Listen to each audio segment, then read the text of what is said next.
পাকিস্তানের বিপক্ষে বাংলাদেশের অভূতপূর্ব জয় চমকে দিয়েছে গোটা ক্রিকেট বিশ্বকে। টেস্ট ক্রিকেটে এতটা অগ্রগতির ছাপ এর আগে রাখতে পারেনি বাংলাদেশ কখনোই। বিশেষ করে বাংলাদেশের বর্তমান বোলিং অ্যাকশন আলোচনার শীর্ষে।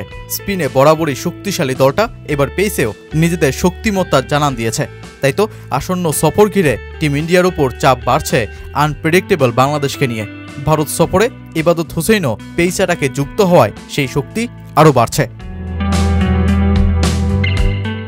ভারতের বিপক্ষে বাংলাদেশের টেস্ট সিরিজ আর চারিদিকে এত আলোচনা এমনটা এর আগে হয়নি কখনোই। বরং ভারত টেস্টে অনেকটা একতরফা খেলেই জিতত বাংলাদেশের সাথে। কিন্তু এবার চিত্রটা একেবারেই ভিন্ন। কারণটা অবশ্য টাইগার বোলিং ইউনিটের অসাধারণ পরিবর্তন। এর আগে স্পিনে শক্তিশালী বাংলাদেশের জন্য প্রতিপক্ষ শিবির পিচ তৈরি করত পেস সহায়ক। সবুজ পিচে টাইগাররাও মুখ থুবড়ে পড়ত। তবে এবার ভারতের জন্য বাংলাদেশের সামনে সবুজ পিচ ফেলে জয় তুলে নেওয়ার সহজ সমীকরণ নিয়েও ভাবতে হবে দুবার। আবার স্পিন নির্ভর উইকেট বানালেও বাংলাদেশ এদিক থেকে শক্তিশালী।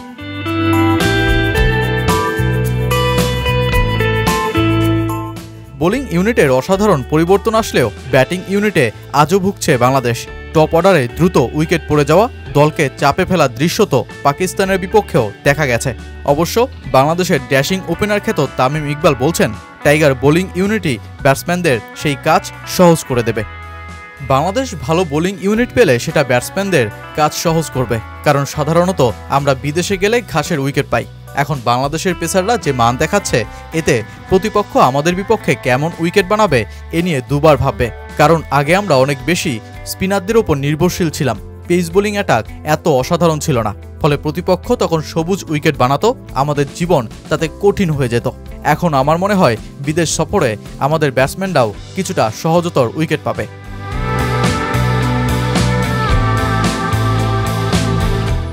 ভারতের বিপক্ষে বাংলাদেশ খেলেছে 13 টেস্ট, যার মধ্যে 2টি ড্র করতে পেরেছে। বাকি 11 টেস্টেই পরাজয়। সবশেষ 2022 সালে মিরপুর টেস্টে টাইগার স্পিনাররা আতঙ্কই তৈরি করেছিল ভারতের বিপক্ষে। 74 রানেই ফেলে দিয়েছিল 7 উইকেট। যদিও শ্রেয়স আইয়রের বুদ্ধিমত্তায় জিতে যায় ভারত।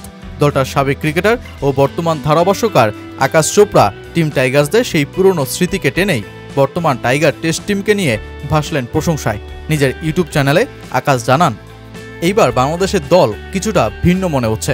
দলটার বোলিং এবং ব্যাটিং ইউনিট দারুণ ফর্মে আছে এবং জিতে আসছে। ভারতের সবশেষ বাংলাদেশের মাটিতে টেস্ট সিরিজে যেখানে দলটা দারুণ খেলে, সেখানে আমরা জিতেছি ঠিক, কিন্তু কি অবস্থা হয়েছিল। শ্রেয়স আইয়রের সেই ইনিংস এখনও মনে আছে। দারুণ খেলেছিল, কিন্তু সেই টেস্টে বিপদ ছিল ভারতের জন্য যে টিম ইন্ডিয়া হেরে না যায়। বাংলাদেশের বর্তমান যা ফর্ম, তাদের উচিত ভালো কিছু করা। ভারতকে কিছুটা পুশ করবে তারা। ভারতের 5 বোলার খেলাতে হবে 20 উইকেট তোলার জন্য। এই 2 টেস্ট ম্যাচ অসাধারণ হচ্ছে।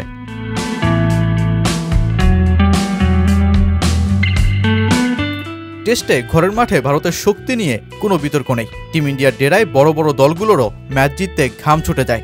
সবশেষ এবছরের শুরুতে ইংল্যান্ড ভারতে 5 ম্যাচের টেস্ট সিরিজে 4টাতে হেরেছে।